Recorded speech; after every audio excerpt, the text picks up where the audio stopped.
Hi, I'm Casey from Retro Active Arcade, and today I'm going to show you how we put together our two-player stand-up Origin arcade cabinet kit. This one specifically didn't pass our quality test on our machine, so it's not going out, so I can feel free to use it for the demo. We can chip away at it and smack it around and it's all good to go. The whole process itself is probably going to take about anywhere from a half hour to 45 minutes. We're going to try to do it to real time as best we can. As you can see, these are the tools that I have laid out. This is pretty much all you're going to need. It is a bit more of an advanced kit. You can't use weights and things like that to kind of hold it together, to square it up and stuff like that. This one, as a quick disclaimer, you're going to need a nail gun for sure. You're going to need proper wood glue. We use true tight bond here. I don't use anything like Gorilla Glue or anything like that. I find that Gorilla Glue tends to expand in between the wood, so as it's drying it's trying to expand and then it kind of comes out a square. So if you want a real square, go with a LePage or something like that from Rona Home Depot, that type of thing, or you can go with a tight bond. It's a little bit higher in price, but it dries a heck of a lot better and it's worth it that way. I got a spray bottle for water just to wipe off any excess glue, that type of thing. Obviously a rag, rubber mallet, just to you know, convince some pieces to go where they need to go. I'm using brad nails. We use 1 1/4 brad nails at 18 gauge. With that being said, I'm just gonna say it right quick, is that some of these grooves are really deep. If you're putting a cleat like this into one of these grooves and it's fairly deep, you're gonna wanna try to hit that nail on an angle so that if for whatever reason this wood that you're using for a cleat is soft and it goes a little too deep, it won't give you blowout on the other end. I'll go through that process again as I'm doing it, so if you want to follow along and build your kit with me while I'm doing it, then what's going to happen is you'll get all those tips and tricks as we go through, so don't worry about forgetting anything. Okay, so before we get completely started here, I have everything kind of laid out here the way I want to. What I would strongly suggest is you need to take everything out of its wrapper, take a look, examine every piece, that type of thing. I've already gone through the process because we're trying to do this video in a fairly quick manner. I've already gone through and dry fit all the pieces to where they're supposed to go. I strongly suggest that you dry fit all your pieces and make sure that they fit before you start going, because if there's one where you have to take like 1 millimeter or 2 millimeters, or for whatever reason there's an issue with a piece that came off the CNC that passed through our quality control, you might have to hit it with a saw, like for a table saw and stuff. If that's the case, you'd hate to have to go through all what we're doing here and then stop, and then if you don't have a table saw, hunt one down while this is all trying to dry up and stuff like that. So a real smart thing to do would be take everything out of its packaging, set it up, get a real good game plan on how it's going to go together, especially if it's your first time. If you've done it before, then obviously you've gone through this process. And then just inspect your pieces, make sure they fit, that type of thing. Make sure you have all your cleats and everything else. They're either called batons or cleats, so they might be referred to as one or the other in the instruction PDF manual. As you can see, they're all labeled with letters on every piece. So in the instructions it should refer to that. Sometimes we change that up, so you might have to just go with the visual versus that. We might not have got to it in the PDF yet to change that up. We try our best, but things get a little crazy once in a while. Other than that, you're going to need to have some clamps at the end of this process, so I'll just warn you up front. You're going to need clamps that are going to be able to expand to at least 25 inches wide at its maximum or a minimum, whatever, for you to use it. And you're going to need a minimum of 4. I strongly suggest 6. Other than that, we're going to get started and I'll show you how she all goes together. Alright, so I'm going to get started putting this bad boy together. The beautiful thing about these, when you buy them in the kits and stuff, you shouldn't need any sandpaper or anything like that to rub off any burrs or whatever. It comes off pretty clean on the CNC machine. One thing that you might want to use that you didn't see up here is a chisel. I've already inspected these pieces and they don't need it, but sometimes you get a little bit of a nick on the end of the wood or something like that on a corner. We try to chip them off before we send them out, but sometimes they do pass through our inspection, unfortunately, and you can just push it off like with a chisel by hand, it's all good. So I'm gonna get fired up here. I got a little bit of glue in my bottom groove. You take your back brace panel, BB, and we can go from there. I also shoot up a bunch of glue on the longest cleat there is. That's the support for the back brace. I do that one pretty well first. Every time. You always want to smooth out the glue with your finger, that type of thing.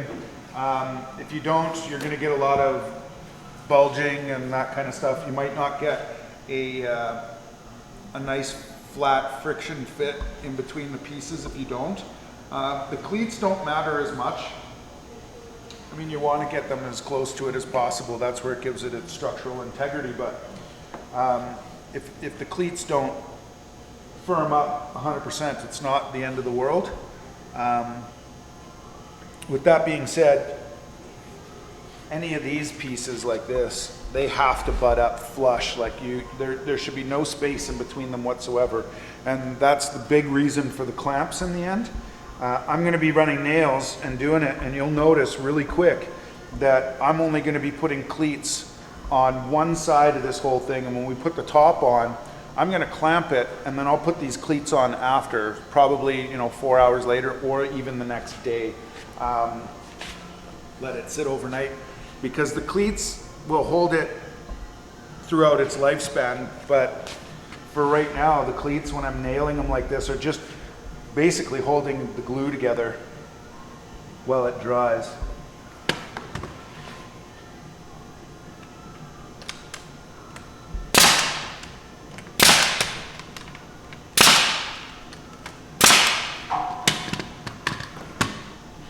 Okay, so while we're looking at this, the only thing holding this piece in is this cleat here.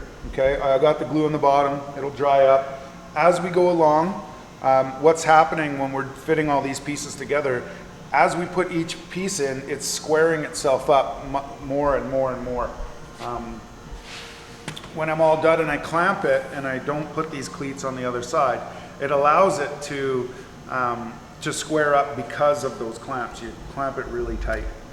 So I'm just going to go along the edge here. I always put an angle in. This one doesn't really need the angle pieces, but if you're only using 1 1/4. But what I am going to say is that this groove that goes in here is a little bigger than these cleats all the time, just to give you that space. I always push the cleat towards the outside of that line so that you have if there's any gap that's on this side, not facing the outside of the cabinet. That'll ensure the tightest fit for everything. Because your back door is going to go against this piece here, so then it'll keep it in line with all the other pieces so it looks square and nice.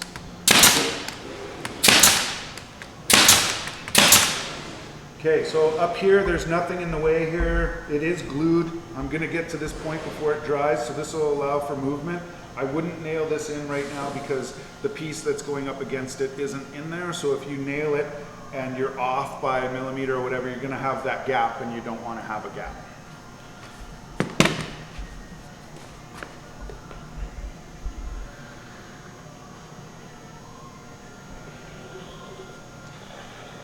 Always cover your areas of glue that are going to be touching each other. Felt like being obvious guy just to fill the silence.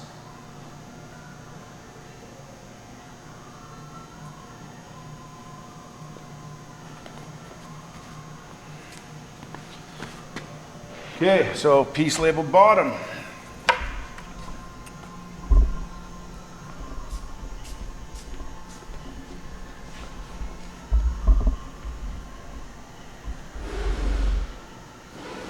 Okay, so that should just fit in super nice. Before you put in too many cleats and stuff like that, I personally do this as I go because I've done a few of these. What I do is I glue them and put them in place as I'm going along, just like so. I might nail it, but I only nail one side, the side that I know is flush and it's 100% true. So I'm pushing the bottom of this piece that's in a groove towards the outside, and I'm using, some decent force here. I'm not just you know, putting it in and calling it a day. And then just down.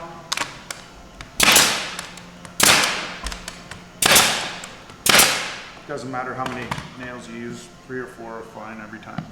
Now, this part's loose. This piece isn't nailed into here. I want to be able to shift this piece back and forth, just a little bit of play when I put my next piece in. Once those pieces are in and it's all squared up, then I'll nail my pieces into here, okay? There's also a strip up here. Let's see if I can find my cleat for that. Unless it's not here. Okay.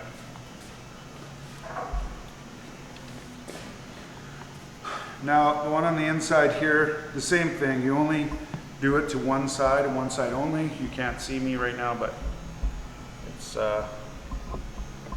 all good. So I'm only going to nail to one side for now until I get everything exactly the way I want it.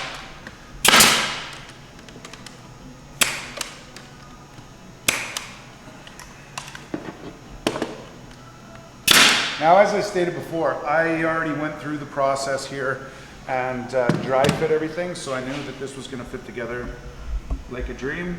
It's all just going to flow and everything's all good.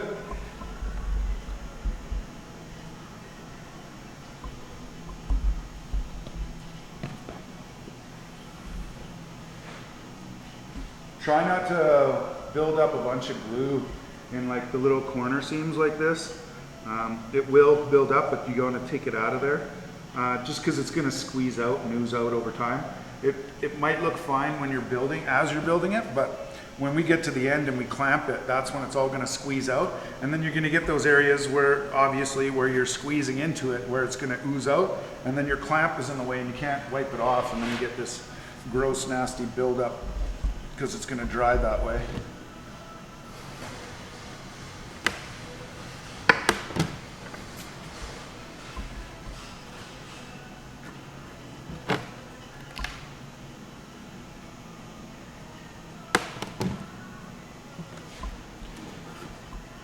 I don't know if you heard that, but melamine loves to do that, and you kind of know you're on the right track if it's giving you that kind of a crunch sound. It's just the edges and the finish on the stuff that kind of grinds together. You don't want to have too much of that, but if you hear it a bit, you're on the right track and it's fitting nice and snug.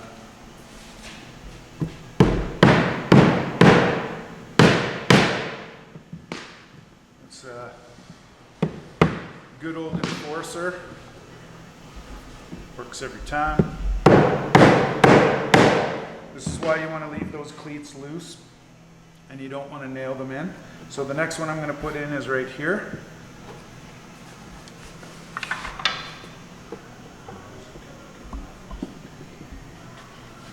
Now the cleats, when you get them in their pack and stuff, they're not labeled. You'll have to just kind of figure out which pieces go where as you're doing it. It's not a big deal. I might have to stop and cut a couple as I'm going because I didn't cut the whole pack.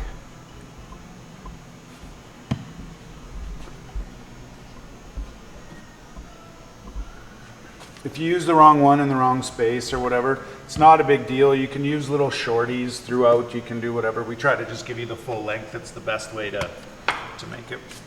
It'll hold a lot better. Has more integrity that way.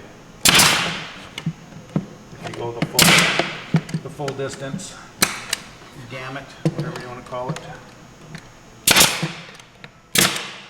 Okay, so now I've got my cleats in. They're all one side nailed.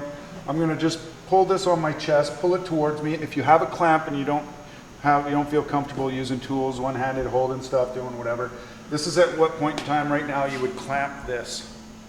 And then just kind of leave it there as you're doing it. Make sure that they are flush right here, obviously underneath. If your pieces are flush across here and here, then you know that they're all touching everywhere that they need to be on the bottom piece on the profile side. And then just make sure that they're, touching that way as well. That's going to ensure that it's all square.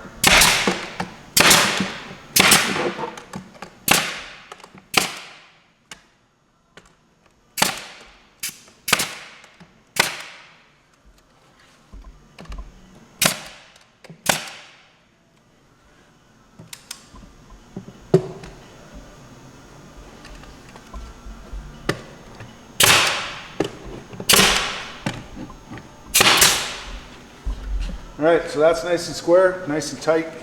Can't go wrong. Finish it off.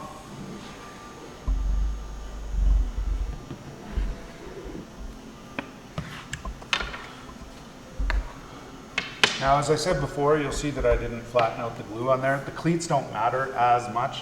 If you have a lot of glue in there, as long as it's touching bare wood like that, it's gonna help hold it where it needs to be every time.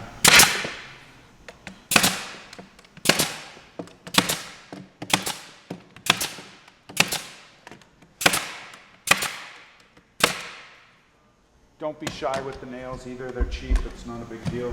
The more you put in, the stronger it's obviously going to be. Some people are probably going to say different. That's funny. You know, obviously don't put 1,000 in there, but yeah. So this is the tricky spot on this one. It's a bit of a pain sometimes. Sometimes it just goes like a dream. It's not a big deal. I just usually kind of get myself set up with everything right out of the gate on here. By putting glue in the whole groove, even though there's 3 pieces or whatever that go in here. This one I like to leave fairly loose until I put the top on. Just because the pieces are so small, right? So it's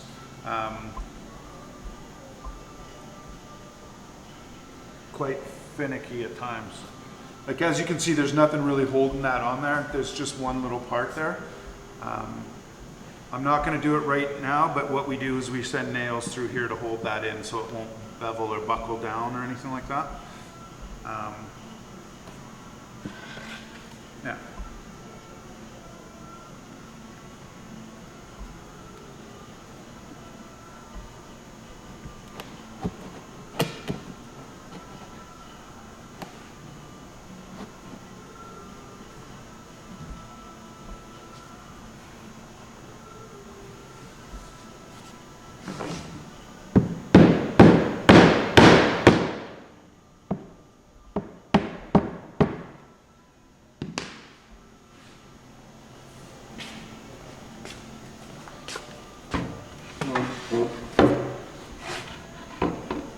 Okay, so when you come on this side or whatever and you nail this, you just want to make sure that this piece is flush and it's straight across the whole way.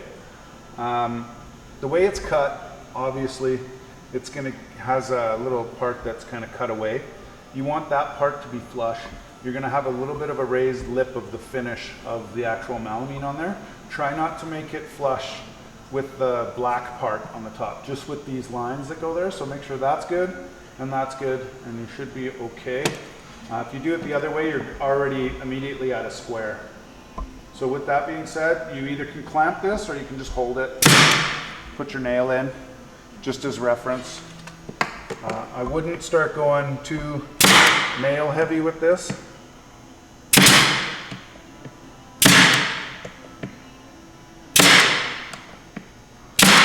4 or 5 is good enough.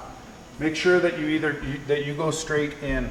If the nails go the opposite way, if it comes on the inside, it's not so much of a big deal because you'll get blowout. If you go on the other side, then that's when it's kind of gross, and you can't really fix blowout when you break this edge. Like you can see where the nail's going in there. There's no way to really fix that hole that you can't see, just because this finish is just, it's durable until you kind of wreck it, and then it's kind of on its own. Now, what I do is I take cleats. This is part of the reason why this kit I said didn't pass its quality test. Usually you'll have some grooves cut in here that match this kind of thing, where the wood meets, like bare wood and bare wood meet, so your cleat will fit in there. I don't have that on this one, obviously, so I didn't want to send it out. I'm going to use a thing called melamine glue, which is just as strong, but it's like $80 for a little bottle of it. We don't supply it. We don't expect people to go and buy it. So that's why I'm going to do that here. But just as a reference, that's why this one didn't go out. All right, so to finish up this side, like I said, I got my special glue you don't really need. Okay, so I got it nailed into one side already. Just squeeze this here, make sure you're flush on either side. Make sure your pieces are always even. You get a nice flush edge on all that stuff. And then put your cleats in.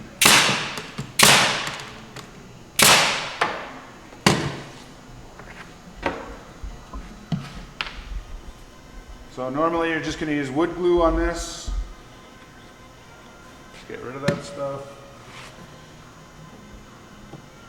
Put your cleat in.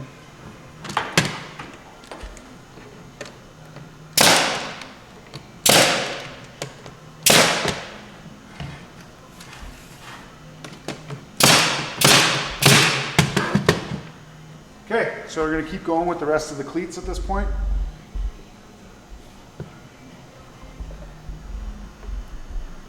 Make a little bit of a mess with glue in here, nobody's going to see it. Keep it as tidy as possible. Don't listen to me. We wipe it all off, make it look as professional as possible.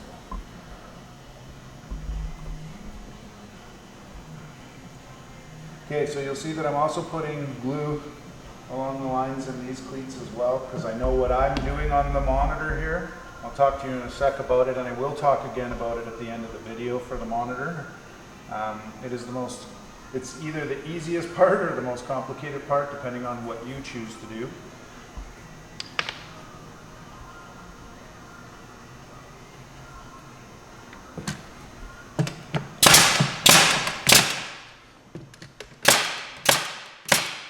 Okay, so as you can see right away, from all this, from what we've been doing, this is pretty sturdy.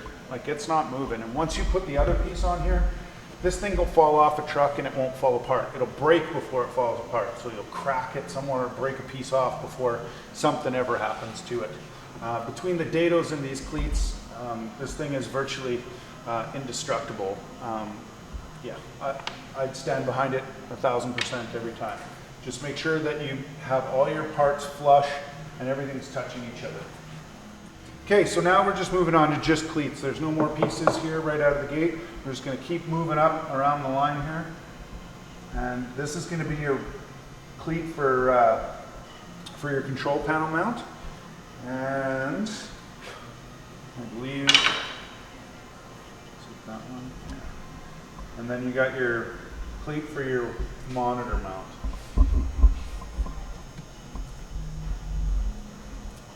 Now, as I said before, you always want to press them towards the outside of the cabinet. You don't want to see these gaps coming from the other side.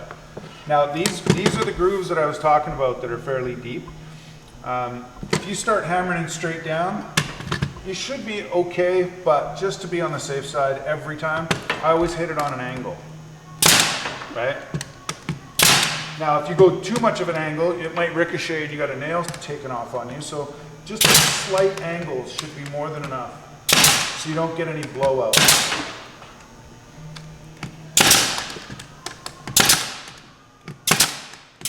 If you're scared of that part of the process, do not try to compensate with using 1-inch brads. They barely go into the wood.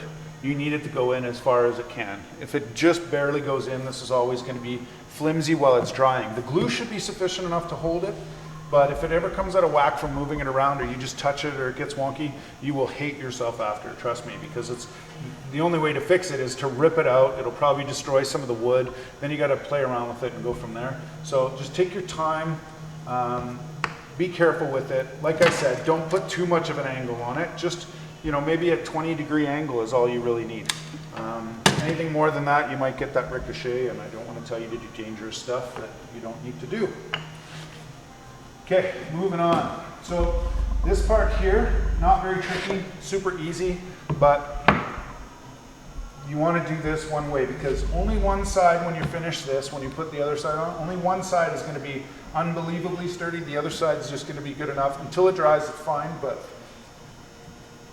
this is what holds it. So you always want to do the speaker brace first. Don't do any other pieces up top here, just because you don't have a lot of access. You can't get your gun in there to shoot at a 90-degree angle to get that nail that way.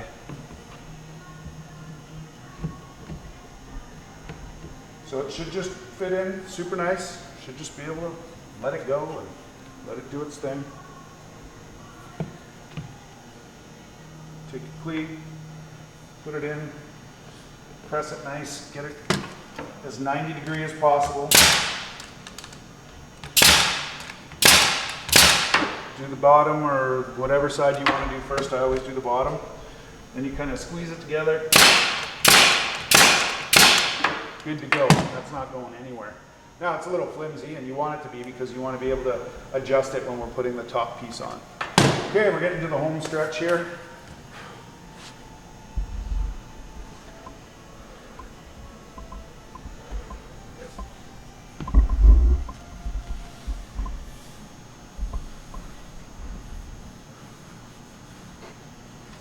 So as you've been seeing, I'm just going to keep going with this because it'll be easier in the long run if I just glue it all beforehand, because I'll get to it before it dries anyway. If there's any parts that you can't see in this video, it's all this, more of the same.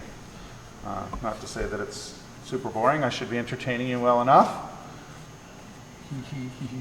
But when you put the top in, you're going to get it and it's going to have a T-mold groove in the top already, and then you're going to have a ground out bottom on the side. So the ground out bottom is where you're going to have pieces touching each other, or you're going to have a relief for your cleats to be put in. So those are the parts that you want to have wood touching wood. All right, so I'm going ahead with the top piece here. As I don't know if you can tell, but basically I've put glue in my cleat side. I've put it inside the grooves for my pieces as well. I just did this whole area, and I also put glue along the side of this cleat. The glue's starting to dry. I remember if at the beginning of the video I said not to put nails in here. You can dislodge it with the rubber mallet or whatever to get it right up against the wood, or go the other way to make sure that this piece fits in there properly. You'll see me do it. So with this one here, with the top, you want to make sure that the T-mold cut here is facing the back. That'll give it a nice clean finished edge when we're all said and done. So that fits in just beauty. And then you take your cleat,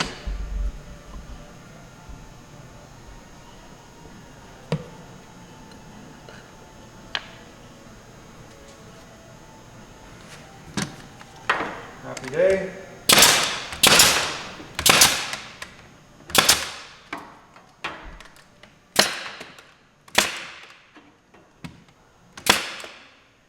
Good to go.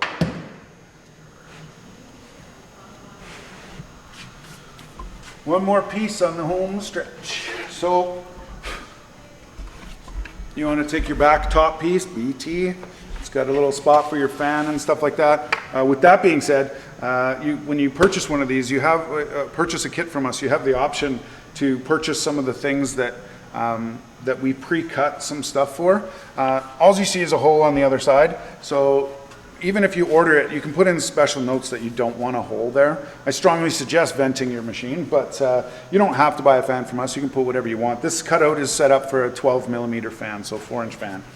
And yeah, good to go.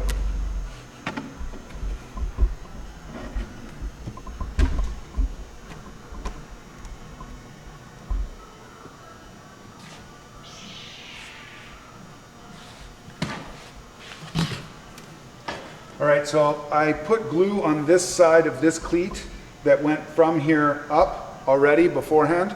I know you didn't see me put any glue on this piece at all. Like I said before, I pre-glued it all.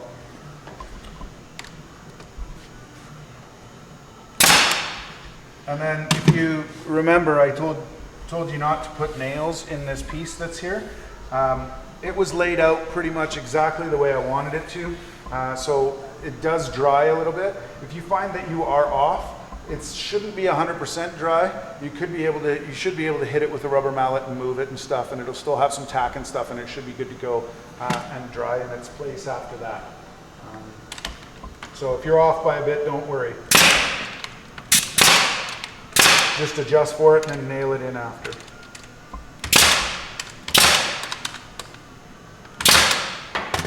Okay, so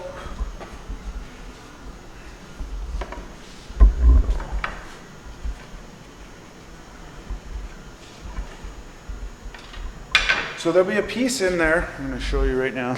It's got about a 5-degree angle on there for your cleat. You're going to want to find that and not put that somewhere else in the machine. It only has one place, and that's the angle in the back here. So it touches both sides of this so that it gives you that stability in between here so you don't get a wave or a wobble later on. Okay. It'll also seal off any light or anything like that that might come through there if you're off by just a bit. So yeah, put glue on both sides, one of the angle side and then the short side.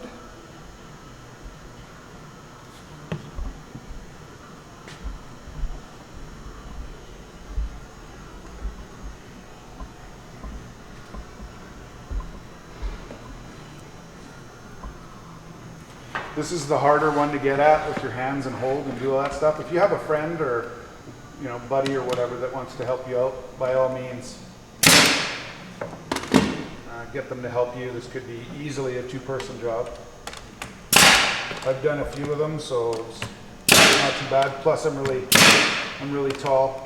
If you're short, and it won't do you too well that way. So if you've noticed, I only nailed one side first. I'm going to make sure that my side over on this side is flush. You don't want to have any hangover or anything like that. And then, once you're happy, nail her in and you're good to go.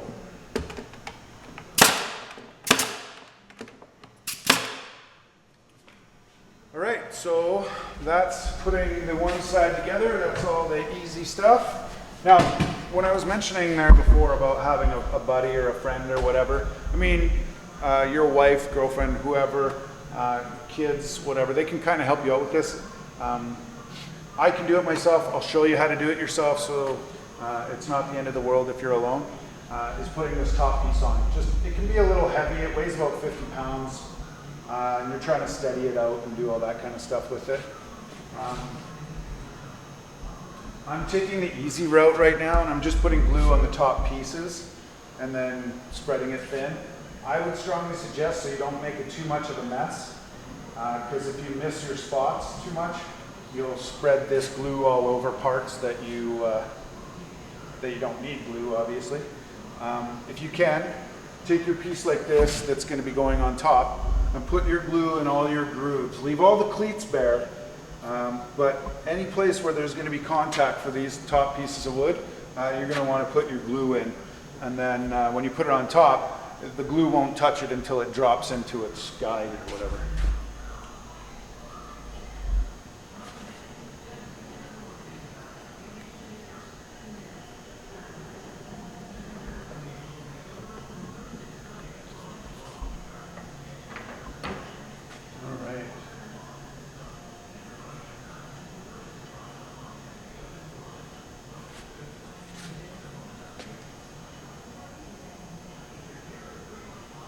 Always spread it out so you get that flush fit, like I keep saying.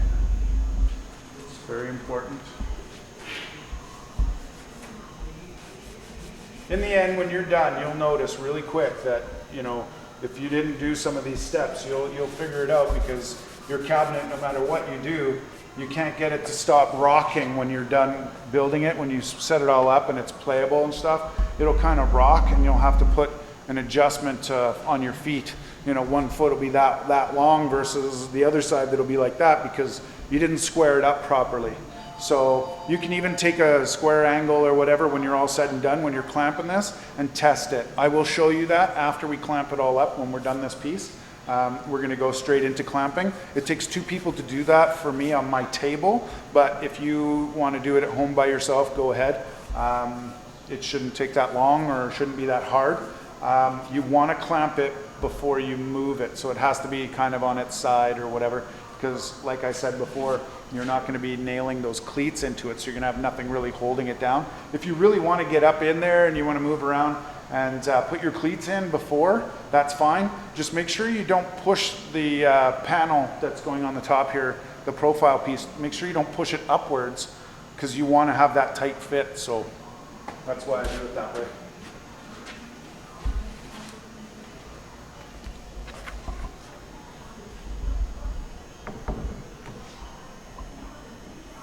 So I usually pick a point, line it up, Get it where I want it. And then that's when you bring out the persuader. And just line it up. As you see, it just dropped into place. That's the way it should be. You want to give it a little bit of a tap because you want that flushness.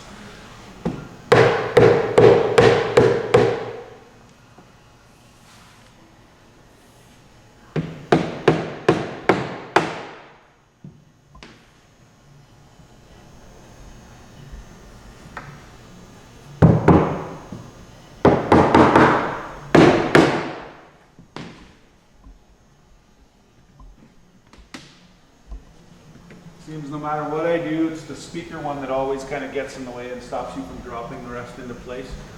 So you just come over and wiggle that in and you should be good to go.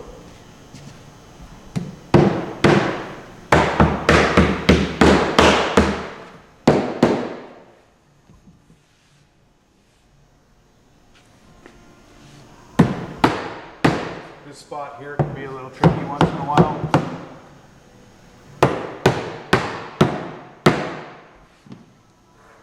Now don't wail on this. I'm just tapping it with the weight of the hammer. I'm not hammering on this. It might sound that way because it echoes in the shop here quite a bit, but I'm literally just using the weight of this hammer. Don't give it any force, you know, because if you miss and you hit this edge, it's cut out for the T-mold already. You might crack that and break it, and then you're just going to be angry at yourself forever. And then you'll be like, oh, the guy in the video was just beating on it. It wasn't me, it wasn't me. Just weight of the hammer, good to go.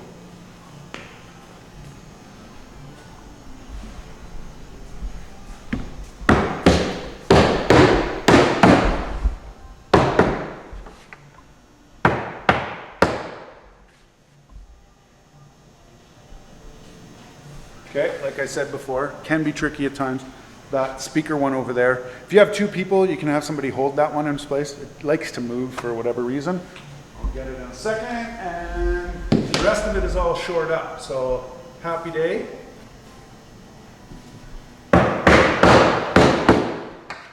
Time for clamps. So I'll show you how I do on side just by myself, then we're going to turn off the camera and go from there. Now you can pretty much use anything. You don't have to be like us and, you know, have some of the nicer stuff. We do it all the time. This is one of the best clamps you can get. It's Jorgensen. It's actually really, really good. It gives a flush clamp, and you can actually give it some serious force with just a couple little twists. This here, you want to like crank it as much as you can if you use one of these. If you use another one, like I said before with the hammer on that edge, if you go too close to this edge, it's going to try to squeeze that T-mold part shut. You don't want that because you can actually crack it and break it there. So you want to put your clamp a little further in if you can. If you have like a different style clamp like this. Right? I use those ones for some of the middle parts and some of the other ones. That's where I get my 6 from. But basically, I'll show you where all the points are that we clamp up.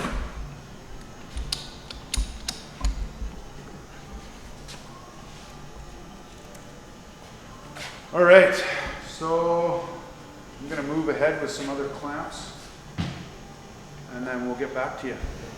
Okay, so now I've got the cabinet all clamped up. I'm going to show you the best places to clamp those up so that you get the best force down and you get the best squareness out of it all.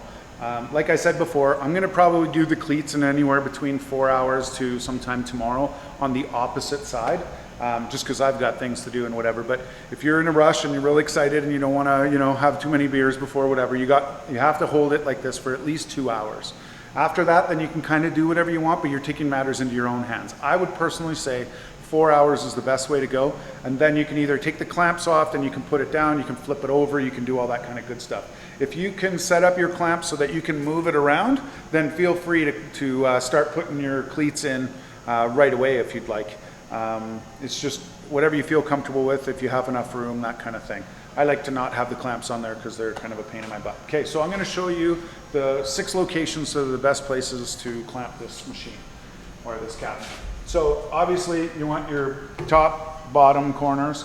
Right here where the back door meets, that's where you want to sandwich it together. I find if you sandwich both sides, it tends to want to bow out like that. So if you throw in that clamp there, then you're good to go. If you only have 4 clamps, then you're going to want to try to put some weight somewhere in the middle here, because as you can see, there's another clamp on the front admin panel.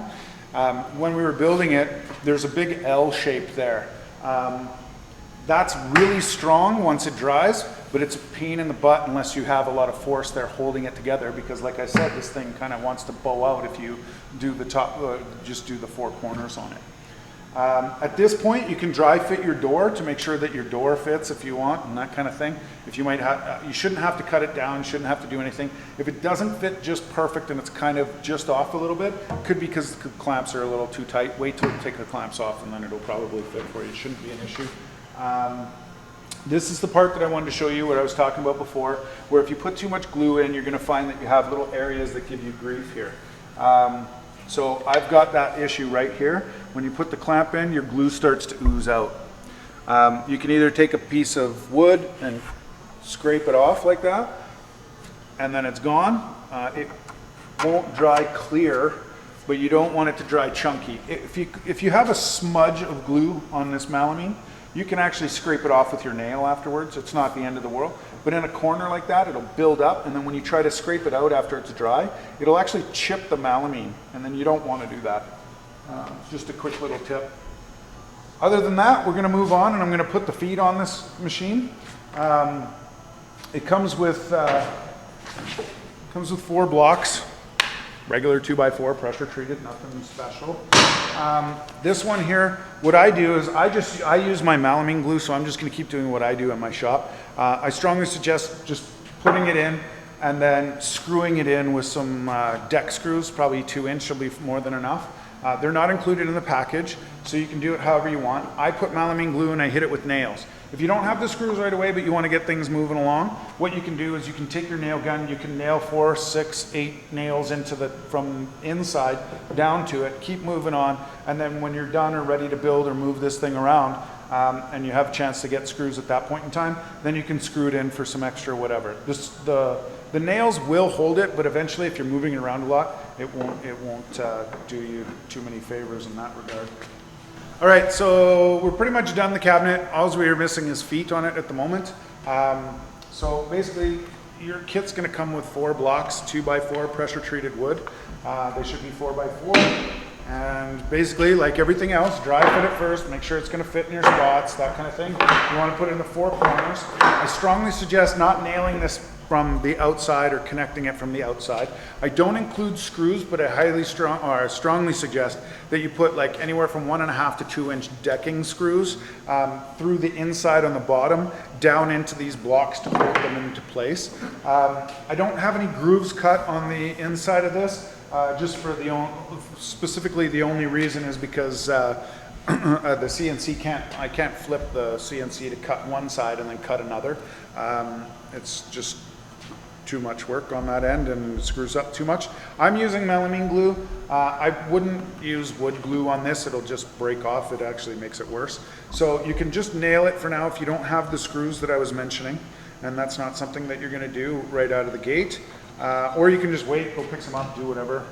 Eventually I might end up throwing a couple of them into kits. But basically, I just put it in its spot, hold it, nail gun. I would put a minimum of 6 nails into this.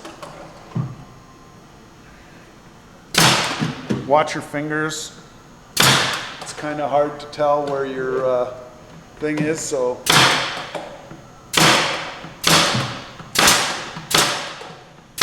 I've done this a lot, so I'm not going to blow out and go around my thing there. If you're really worried about it, you can put in 1 or 2, you can measure, you can adjust, you can do whatever you need to do. But yeah, after the fact, at some point in time here, I'm going to throw a couple screws in there just to hold it, because I'm going to drill a hole in there, put my foot in there. If you're dragging on the floor and you hit a lip or something in the floor, then that's going to want to just pull away. If you put wood glue in there, as I told you before, you can scratch wood glue off with your nail. If you put that in there, then you're putting, it's like just an invitation to just fall off. So you don't want to do that at all. You're better off just putting nails in it in a dry fit. But never, ever nail from this side to give it extra strength. Screw in from the top on the inside.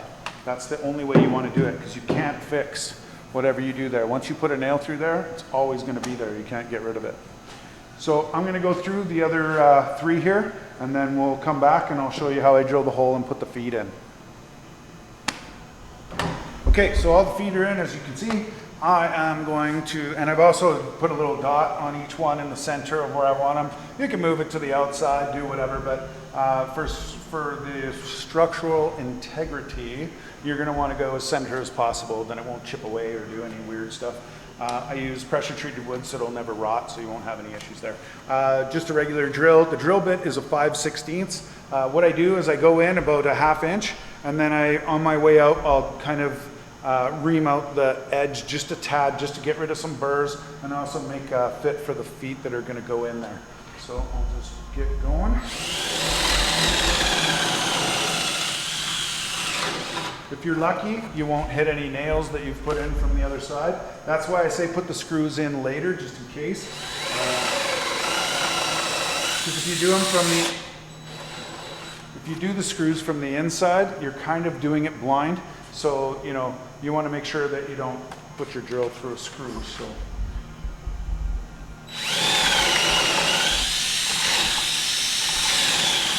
As you can see, I'm freehanding this. This doesn't really matter. Just don't go the depth of the actual wood block. Like I said, you only want to go in about 1/2 inch, so about halfway, and that's it. Give it a little bit of a ream at the end. Get rid of your burrs. Now, the kit comes with some feet. It comes in a package with the nylon and all that kind of good stuff. I take them out, I put the nylon on them before I put them in, tighten them up, get them good to go. Then just slide them in quick. Take a hammer, rubber mallet, whatever you want. Hammer it in, good to go. Tighten her up, happy day.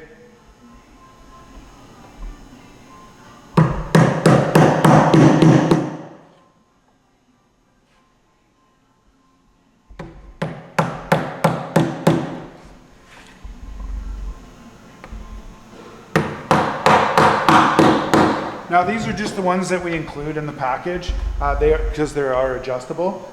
They're just simplistic, they're standard. You can get them pretty much anywhere. There are some specialty places. Here we have one called Lee Valley Tools, if you haven't heard of it. They have some adjustable ones and stuff like that. If you're thinking of doing something like that, that's something you want to think about before you get to this point. You don't want to drill a hole and then the one that you buy it's either too big or whatever, and then you got to move it over to the side or do something like that. So if you don't like these feet, then you can go and you can upgrade to whatever you want. I think some of the one that I'm talking about that are self-leveling or adjusting through Lee Valley, I think they're about $10 for a set of 4. So if you want to upgrade to that, you can. We could put those in the package, but then, you know, we have to raise it $10, that kind of thing. So try to keep it as cheap as possible and give you guys the options that you guys need and want, and you're good to go. So what I'm going to do is I'm going to come back with a fully kind of assembled cabinet, and I'm going to go over some of the options and what it should look like in the end, so that you kind of have a really good idea of what you're going to get, and then we'll show a finished cabinet that's customized through us, but something that you could do yourself as well. So we'll get on it. Okay, so next up we're doing the assembly of the back door. It's pretty much the most simplistic part of it. It is just a dry fit. There's no glue, nothing like that, but I advise using your nail gun just to kind of set things up and then put your screws in. I'd strongly suggest using an impact or something that'll give you a little more oomph. You want to bury the screw just a tad inside of the, recess it into the wood just a little bit to give it an extra little bit of strength.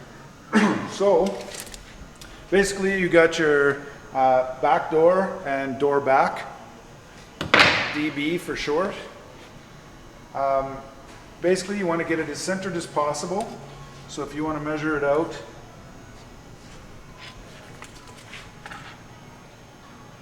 should be about 1 5/8 inches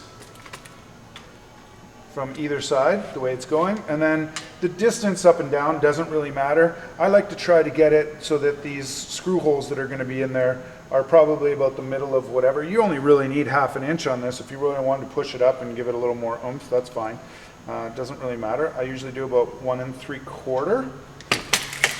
This is where the nail gun comes in handy. You just kind of tack it in, go to the other side, Measure your 1 3/4. Hold it in place. There you go. Take your nail guns. You got 4, or your drill. You got 4 screws in your kit for this. See how I kind of just buried it a tad.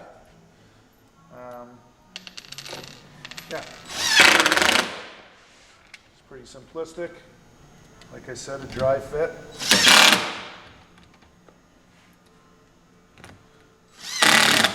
Now, in the spirit of the fact that this is going to last you 20, 30 years like a normal arcade would, this door is going to probably come on and off over time and stuff like that. I just give it a few more nails just for fun. I like shooting stuff.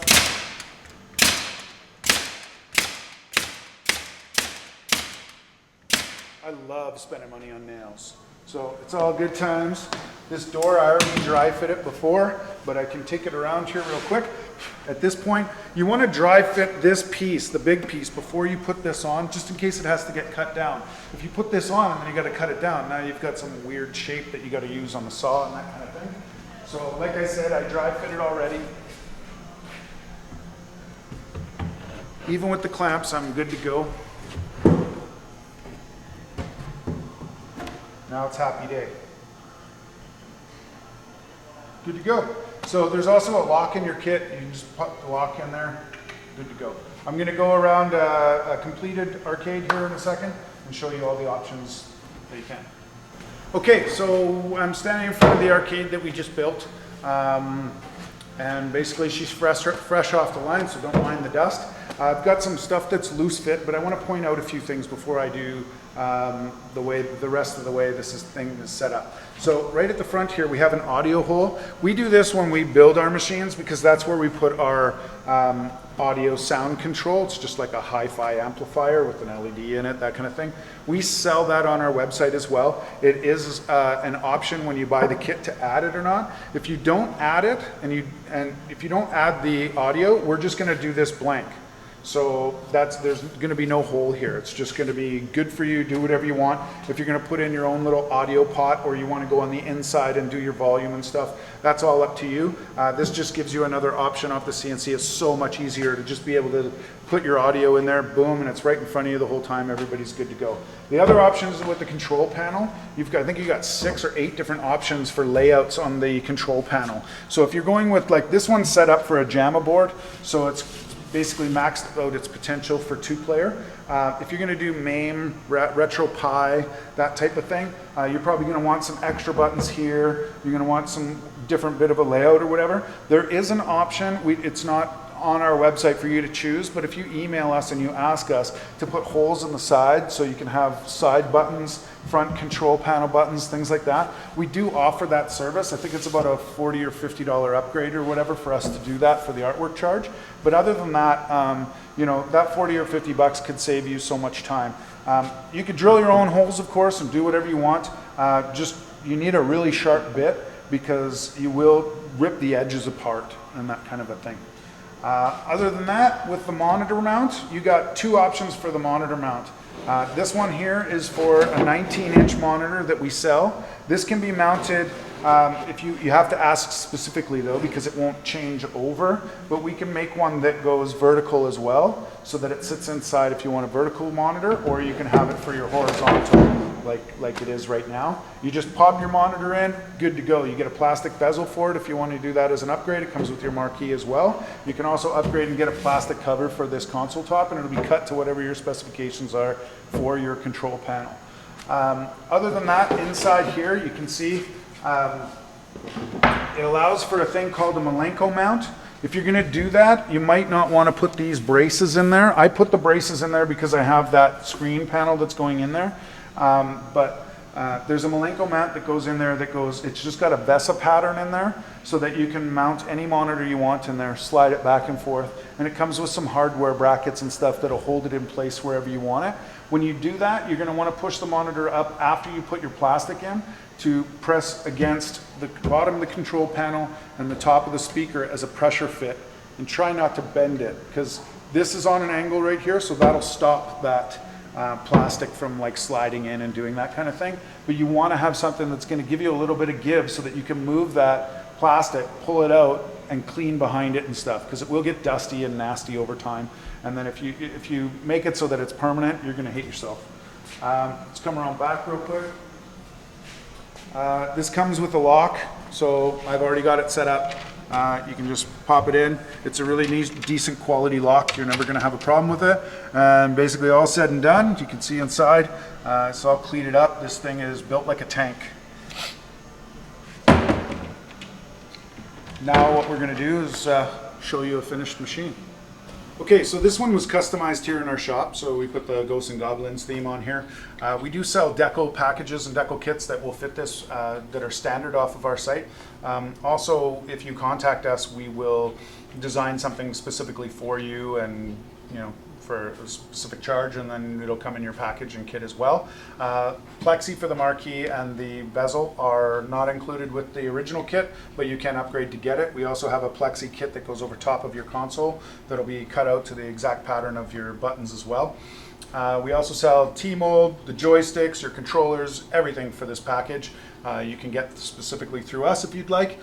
This one shows the 19-inch monitor that finished with what I showed you before, with the bezel nicely finished off. Some people want to fill this screen or this area with the monitor.